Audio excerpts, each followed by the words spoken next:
کہ چند لوگوں کو اپنے ذاتی مفادات اور اختیارات آپ کی آزادی اور خوشحالی سے زیادہ عزیز ہے۔ آئین اور قانون ان مٹھی بھر لوگوں کے مذموم عزائم کے آڑے آتے ہیں۔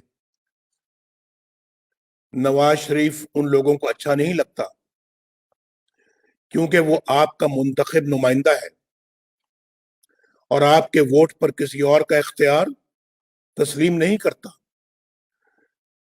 وہ آئین شکنی برداشت نہیں کرتا، وہ ڈکٹیشن نہیں لیتا۔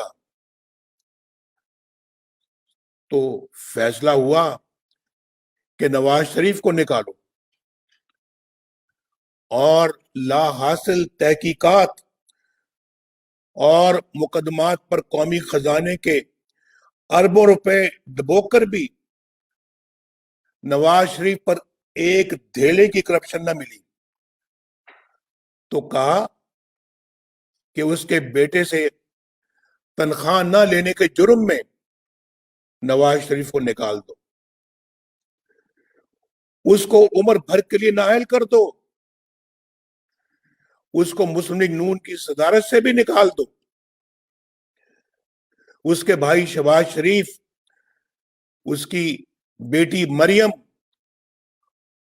حمزہ شہباز شریف اور اس کے سارے خاندان اور ساتھیوں کو، مسلم لیگ نون کے ساتھیوں کو جیل میں ڈال دو۔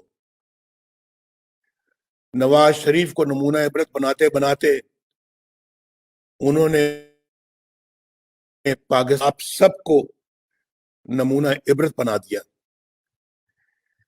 اس مقصد کے لیے انہوں نے انتخابات سے پہلے زبردستی لوگوں کو پی ٹی آئی میں شامل کروایا، پھر انہیں جتوانے کے لیے الیکشن کے دن شرمناک ڈرامہ رچایا، پولنگ سٹیشنوں پر قبضہ جمایا، پولنگ ایجنٹوں کو نکال باہر کیا، آر ٹی ایس بند کروایا،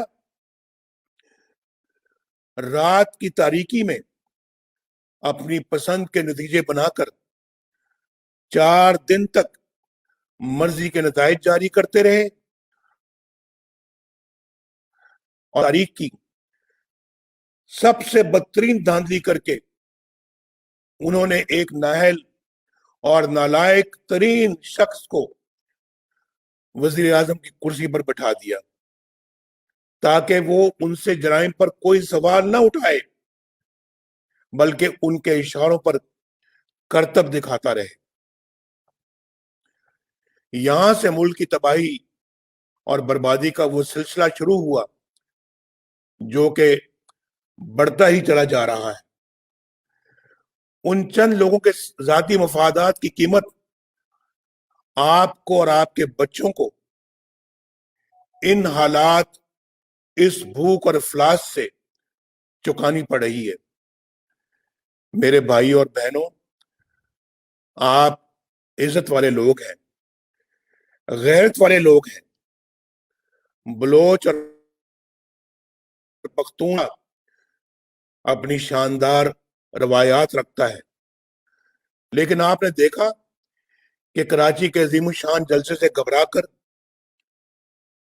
ان لوگوں نے منہ اندھیرے کراچی کے ایک ہوٹل کے اس کمرے کا دروازہ توڑا اور اندر داخل ہو گئے جس میں مریم نواز شریف اور کیپٹن صفدر ٹھہرے ہوئے تھے۔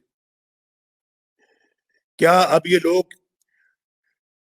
اس پستی میں گر گئے ہیں کہ نہ کوئی اخلاق باقی رہا اور نہ کوئی تہذیب اور نہ روایات اور نہ قدریں؟ یہ کوئی معمولی واقعہ نہیں ہے۔ مجھے حیرت ہے ان لوگوں پر جو اعلیٰ اخلاقی اقدار کی باتیں کرتے ہیں، ماؤں، بہنوں اور بیٹیوں کی عزت کی بات کرتے ہیں، لیکن اب بھی اس حکومت کا حصہ ہے جس نے یہ سیاہ ترین واردات کی ہے۔ کراچی کے اس واقعے نے میری بات کو عملی طور پر ثابت کر دیا ہے کہ یہاں ریاست کے اوپر ایک اور ریاست مسلط ہو چکی ہے۔ اس غیر آئینی غیر قانونی جبر کی ریاست کی اندھی طاقت نے ریاست کو اپنے شکنجے میں جکڑ رکھا ہے. جب تک کہ یہ غیر قانونی شکنجہ رہے گا میرے بھائیوں بہنوں آپ کے حالات بہتر نہیں ہوں گے, نہیں ہو سکتے. سندھ وفاق کی ایک اہم اکائی ہے, ایک خود مختار صوبہ ہے, وہاں ایک منتخب حکومت ہے, ایک منتخب وزیر اعلیٰ ہے, وہاں ایک آئینی اتھارٹی ہے, لیکن اس کارروائی کی خبر کسی کو نہیں کہ رات کو کس نے آئی جی پولیس کو اغوا کیا, کس نے ایڈیشنل آئی جی کو اغوا کیا, پولیس کے سربراہ اور اعلیٰ افسروں کو اٹھا کر لے جانے کی اتھارٹی کس کے پاس تھی, سیکٹر کمانڈر کون ہے, وہ کس کی طاقت سے ایف آئی آر کٹواتا ہے, کس کے حکم پر چادر اور چار دیواری کا تقدس پامال کیا جاتا ہے, کس کے حکم پر بیڈ روم کے دروازے توڑے جاتے ہیں. اگر صوبے کے وزیر اعلیٰ کو بھی اس کی خبر نہیں تو پھر اس سے بڑا حکمران صوبے میں کون ہے جو اس طرح کے حکم دیتا ہے اور منمانی کرتا ہے. میرے دوستو, پی ڈی ایم اسی غیر آئینی حکمرانی کے خلاف اٹھی ہے, ریاست کے اوپر ریاست کی اس بیماری کے خلاف اٹھی ہے جس نے پاکستان کو اندر اور باہر سے کھوکھلا کر کے رکھ دیا ہے. یہ تحریک کسی ادارے کے خلاف نہیں بلکہ پاک فوج کے مقدس ادارے کی طاقت کو اپنے مفادات کے لیے استعمال کرنے والے کرداروں کے خلاف ہے. نیچے سے اوپر تک فوج کے بہادر فرزندوں کو ان کرداروں کے مقاصد کا کچھ پتہ ہی نہیں ہوتا, کچھ علم ہی نہیں ہوتا. وہ تو اپنے ڈسپلن میں بندھے رہتے ہیں, وہ تو ملک و قوم کی حفاظت کی لگن میں دن رات ایک کرتے ہیں, لیکن ان سے معصومیت میں انجانے میں ایسے کام لیے جاتے ہیں جس کا نتیجہ قوم کو بڑے نقصانات کی شکل میں بھگتنا پڑتا ہے. طریقہ واردات یہ ہے کہ چند لوگ اپنے گھناؤنے مقاصد پورے کرنے کے لیے قانون توڑتے ہیں, آئین توڑتے ہیں, ملک اور قوم کو نقصان پہنچاتے ہیں, لیکن خود کو بچانے کے لیے نام فوج کا استعمال کرتے ہیں, جبکہ حقیقت میں فوج کا اس سے دور دور کا واسطہ نہیں ہوتا. اس کے باوجود بدنامی کس کی ہوتی ہے؟ ادارے کی ہوتی ہے. اس لیے میں نام لے کر ایسے کرداروں کو بے نقاب کرتا ہوں تاکہ ان کی سیاہ کاریوں کا دھبا میرے ملک کے اداروں پر نہ لگے, میری فوج کی وردی پر نہ لگے. ہماری تاریخ کے بہت سے المیوں میں چند کردار ہی تھے جو اپنے مقاصد اور ذاتی مفاد کے لیے فوج کی بدنامی کا باعث بنے. کارگل میں ہمارے سینکڑوں جاں بازوں کو شہید کروانے اور دنیا بھر میں پاکستان کو رسوا کرنے کا فیصلہ فوج کا نہیں تھا, چند مفاد پرست جرنیلوں کا تھا. ان لوگوں نے صرف فوج کے داری کو نہیں بلکہ ملک و قوم کو ایک ایسی جگہ جنگ میں جھونک دیا کوئی فائدہ حاصل ہو ہی نہیں سکتا تھا. وہ لمحہ میرے لیے انتہائی تکلیف دہ تھا جب مجھے یہ پتا چلا کہ ہمارے بہادر سپاہی یہ دہائی دیتے رہے کہ ان دور افتادہ چوٹیوں پر خوراک نہیں لیکن اسلحہ تو بھجوائیں. وہ فوجی جنہیں اس جنگ کے پیچھے اصل عزائم کا پتہ ہی نہیں تھا، جنہیں ملک و قوم کی سربلندی کے نام پر محاذ پر بھیجا گیا تھا، جانوں کے نذرانے دیتے رہے، لیکن ملک و قوم کو کیا حاصل ہوا؟ کارگل آپریشن کے پیچھے وہی کردار تھے جنہوں نے اپنے ان گھناؤنے جرائم پر پردہ ڈالنے اور سزاؤں سے بچنے کے لیے 12 اکتوبر 1999 کو بغاوت کی اور مارشل لاء نافذ کیا۔ یہ پرویز مشرف اور اس کے چند ساتھی تھے جنہوں نے فوج کے ادارے کو اپنے مذموم مقاصد کے لیے استعمال کیا، بلکہ بدنام کیا۔ ہاں، میں ان لوگوں کو بری و ذمہ قرار نہیں دوں گا جنہوں نے خلاف قانون آرڈرز کی تعمیل کی، جنہوں نے وزیر اعظم ہاؤس کے جنگلے پلانگے، جنہوں نے منتخب وزیر اعظم کو گرفتار کر کے ایک ناجائز فوجی حکومت کی راہ ہموار کی، غیر قانونی حکم کی تعمیل کر کے وہ بھی اتنے ہی بڑے مجرم ثابت ہوئے جتنا کہ حکم دینے والے۔ میرے بھائیوں اور بہنوں، انہی لوگوں نے محب وطن اکبر بگٹی کو شہید کیا۔ انہی لوگوں کو محترمہ بینظیر بھٹو نے اپنی شہادت سے قبل لکھے گئے خط میں اپنی موت کا ذمہ دار ٹھہرایا۔ انہی لوگوں نے بلوچستان اور سندھ میں ہمارے فضائی اڈے غیروں کے ہاتھوں میں گروی رکھے، آپ جانتے ہیں، جہاں سے ڈرون اڑتے تھے۔ انہی لوگوں نے 12 مئی کراچی اور لال مسجد اسلام آباد جیسے قتل عام کروائے۔ ہمارے غیرت مند بلوچ بھائیوں اور بہنوں کی محرومیوں کے ذمہ دار بھی یہی لوگ ہیں۔ ان واقعات سے جہاں آپ نے دکھ اور پریشانیاں اٹھائیں، وہاں مٹھی بھر لوگوں نے بے شمار فائدے اٹھائے۔ پرویز مشرف کے ذاتی اکاؤنٹوں میں اربوں روپیہ کیش پڑا ہوا ہے، اس کے ثبوت بھی موجود ہیں، لیکن نیب یا عمران خان کسی میں جرت نہیں کہ کوئی کارروائی عمل میں لائی جا سکے۔ اسی طرح ہماری منتخب حکومت کے خلاف سازشوں کا جال بننے کے لیے دھرنے کروائے، انتخابات میں دھاندلی کروائی اور ایک نااہل شخص کو ملک پر مسلط کرنے کا فیصلہ بھی فوج کے ادارے کا نہیں تھا۔ یہ فیصلہ فوج کا نہیں تھا، بلکہ چند کرداروں کا تھا۔ اس لیے تو میں ان کرداروں کا نام لیتا ہوں تاکہ تباہی و بربادی کے الزام کے چھینٹے میری فوج کے جوانوں اور افسروں کی وردی پر نہ پڑے۔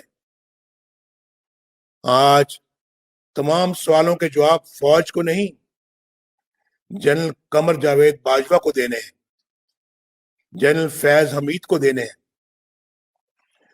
جنرل باجوہ صاحب، آپ کو 2018 الیکشن میں پاکستان کی تاریخ کی سب سے بڑی دھاندلی اور عوام کے مینڈیٹ کی چوری کا حساب دینا ہے۔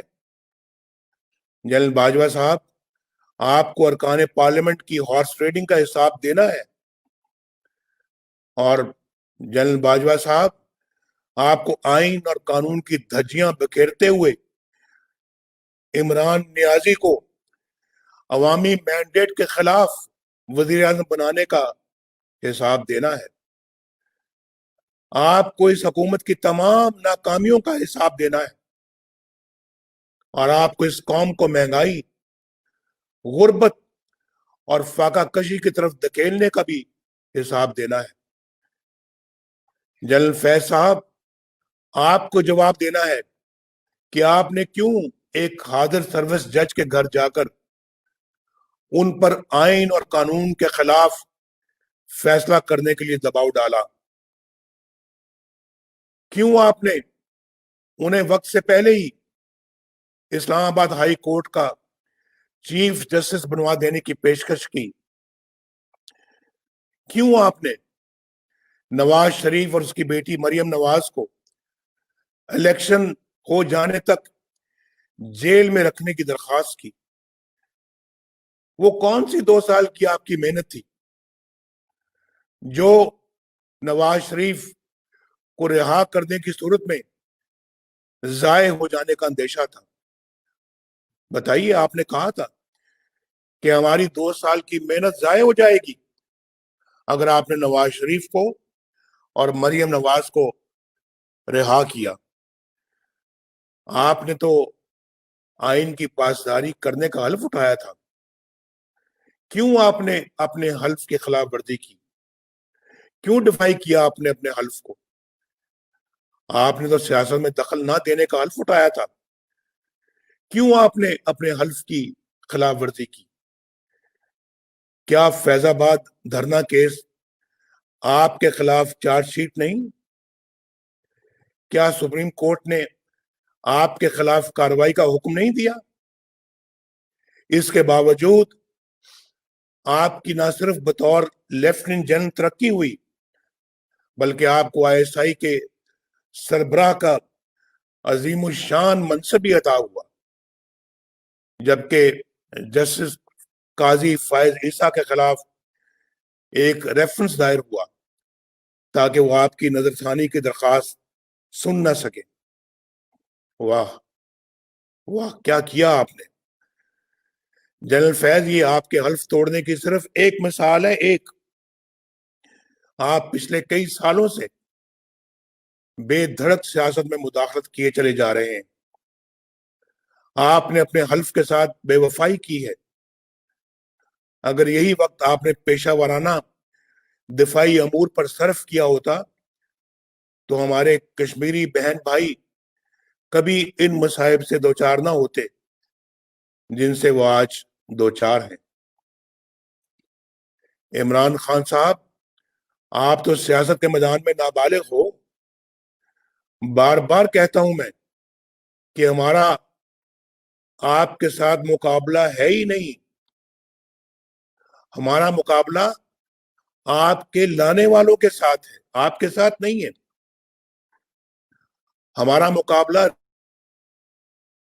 ریاست چلانے والوں کے ساتھ ہے۔ لیکن یہ مت سوچنا کہ تم بچ جاؤ گے۔ ثاقب نثار کا NRO نہ تمہیں بچا سکے گا اور نہ علیمہ خان کو۔ تم جس کے پیچھے چاہے چھپو، فورن فنڈنگ کیس میں تمہاری بدعنوانی نہ صرف کھل کے رہے گی بلکہ تمہیں جیل بھیجے گی۔ تمہیں چینی آٹے اور ادویات کی قیمتوں میں اضافے سے عوام کو پہنچنے والے نقصان کے ایک ایک روپے کا حساب دینا ہوگا۔ تمہیں زمان پارک میں کروڑوں روپے کی نئی تعمیر کی لاگت کا حساب دینا ہوگا۔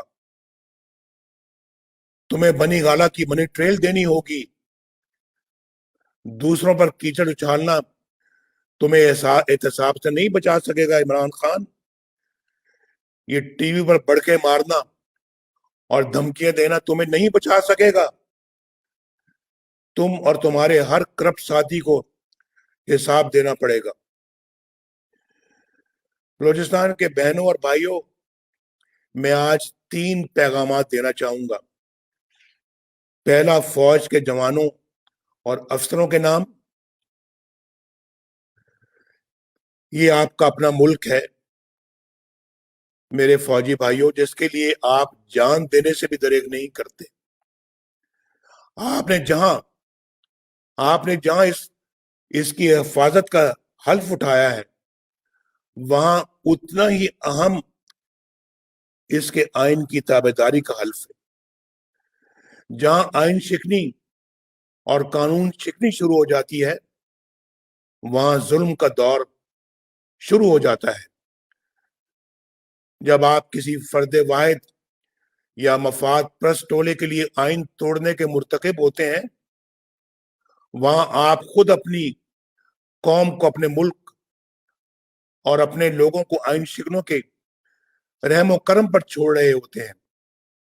اپنے حلف کی پاسداری کیجیے، خود کو متنازع ہونے سے بچائیے۔ دوسرا میرا پیغام میرے پاکستان کے سول سروس کے نام ہے۔ زمانہ بدل رہا ہے، کسی کے لیے قانون یا آئین توڑ کر بچ نکلنا مشکل سے مشکل تر ہوتا چلا جا رہا ہے۔ آپ نے دیکھا کہ سندھ پولیس کے افسران نے چند لوگوں کے غیر قانونی رویوں پر احتجاج کر کے نہ صرف ان کے عزائم پورے نہیں ہونے دیے بلکہ اپنے لیے عزت بھی کمائی۔ سندھ کے پولیس افسر صاحبان، میں آپ کو سلوٹ کرتا ہوں۔ آپ کو بلا خوف اپنی ذمہ داریاں قانون کے مطابق ادا کرنی چاہیے۔ میں سب سول سرونٹس کو یہ میں گزارش کر رہا ہوں، اور کسی دباؤ میں آئے بغیر سر انجام دینی چاہیے۔ اور تیسرا پیغام میرا عوام کے نام ہے۔ میرے پاکستان کے بہنوں اور بھائیوں، پاکستانی فوج آپ کی اپنی فوج ہے۔ ان کو عزت دیجیے، انہیں محبت دیجیے، لیکن جب معاملہ آئین کی بالادستی کا ہو، جب آئین کی بالادستی کا معاملہ آ جائے، جب معاملہ قانون کی حکمرانی کا آ جائے، تو پھر وہاں کوئی سمجھوتا نہ کیجیے۔ کوئی فوج اپنے لوگوں کے خلاف نہیں لڑ سکتی۔ پرامن احتجاج آپ کا آئینی حق ہے، جس سے آپ کو کوئی محروم نہیں کر سکتا۔ آزادی اظہار آپ کا آئینی حق ہے، جو آپ سے کوئی نہیں چھین سکتا۔ ووٹ اور حکومت سازی آپ کا بنیادی حق ہے، جو آپ کے اس حق کو چھینے وہ آپ کا حال اور مستقبل آپ سے چھیننے کا مرتکب ہوتا ہے۔ وہ آمر ہے، غاصب ہے، آئین شکن ہے۔ آپ اپنے حق کو استعمال کیجئے۔